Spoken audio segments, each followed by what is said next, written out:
بسم اللہ الرحمن الرحیم۔ حضرت عائشہ صدیقہ رضی اللہ تعالیٰ عنہ فرماتی ہیں ایک عورت تھی اور اسے نبی پاک صلی اللہ تعالیٰ علیہ وسلم نے وہ کلمہ پڑھ کے مسلمان ہوئی، مدینہ طیبہ آ گئی تو حضور نے مسجد نبوی شریف میں اس کے لیے مکان، ایک سادہ سا کمرہ ساتھ مسجد کے بنوا دیا، وہیں رہنے لگی۔ اکثر وہ سیدہ طیبہ کے پاس آتی تو حضرت عائشہ صدیقہ رضی اللہ تعالیٰ عنہ فرماتی ہیں وہ بڑی باتیں سناتی اور آخر میں کہتی وہ ہار والا دن بھی بڑا عجیب دن تھا اور میرے رب کی قدرتوں کا دن تھا، وہ بھی بڑا عجیب دن تھا۔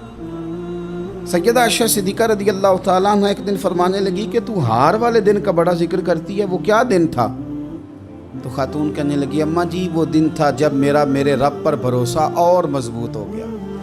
جس دن میرا اپنے رب پر توکل اور بڑھا، میرے ایمان میں یقین میں اور پختگی آئی۔ کہنے لگی میں ایک گھر کی کنیز تھی، نوکرانی تھی، اس گھر میں ایک بچی تھی جس کے پاس سونے چاندی ہیرے جواہرات کا ہار تھا۔ اس زمانے میں چمڑے کے اوپر لوگ ہیرے جواہرات لگاتے تھے،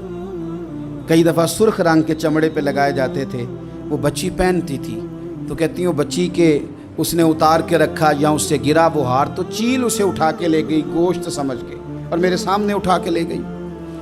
گھر والوں نے مجھ سے پوچھا، یہ بخاری میں موجود ہے، گھر والوں نے پوچھا مجھ سے کہ وہ ہار کہاں ہے تو میں نے کہا چیل اٹھا کے لے گئی۔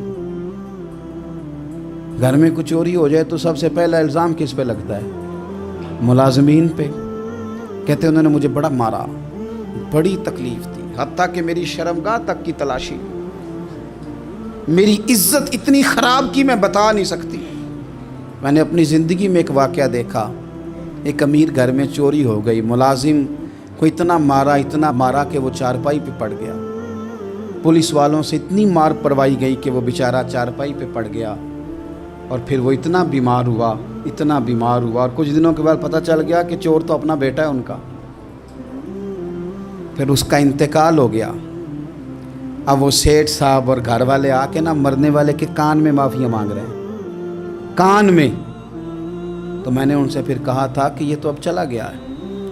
تمہارا زور چلتا تھا نا تو تم نے قانون خریدا اور تم نے اسے جتنا ہو سکا تم نے اسے مار پڑوائی، تمہارے پاس جو عدالتیں تھیں تم نے وہاں کارروائی کی، اب ایک عدالت قیامت کے دن لگے گی۔ یہ کمزور تھا نا، کچھ کر نہیں سکا۔ میرے نبی پاک صلی اللہ علیہ وسلم نے فرمایا سن لو، اگر سینگ والی بکری نے بغیر سینگ والی بکری کو تکلیف دی ہوگی نا تو قیامت کے دن اسے بھی بدلہ دینا پڑے گا کہ تیرے پاس سینگ تھے اور تو نے اسے مارا تھا۔ وہ خاتون عرض کرتی ہے سیدہ عائشہ کی خدمت میں کہ مجھے بڑا مارا، مجھے تکلیف دی، میں کہہ رہی تھی کہ میرے سامنے چیل لے گئی ہے پر وہ نہیں مان رہے تھے، اماں جی انہوں نے مجھے بڑا مارا۔ حضرت عائشہ صدیقہ کہتی ہیں پھر کیا ہوا؟ کہنے لگی اماں جی جب کوئی میرا مددگار نہ رہا، مجھے تکلیف دے رہے تھے، رسوا کر رہے تھے، تو میں نے اپنے رب سے مدد چاہی،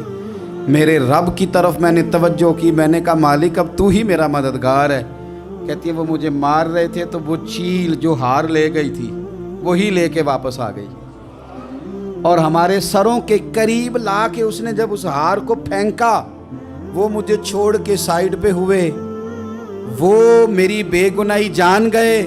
لیکن آپ کو بتاؤں اس دن سے میرا اپنے رب پر یقین اور بڑھ گیا۔ مجھے سمجھ آ گئی کہ جب انسان پورا ٹوٹ جاتا ہے اور جب کوئی چاروں جانب اس کا مددگار نہیں ہوتا تو رب تو ہوتا ہے نا، اللہ تو اس کا مددگار ہوتا ہے نا، وہ تو پھر اپنے اس بندے کی مدد کرتا ہے نا، پھر وہ تو توانائی دیتا ہے نا، وہ تنہا نہیں چھوڑتا، وہ تو آنسوؤں والوں کے آنسوؤں پہ بڑا کرم فرماتا ہے، وہ تو قسم پرسی میں آ جاتا ہے، اس کی رحمت بڑھ کے استقبال کر لیتی ہے۔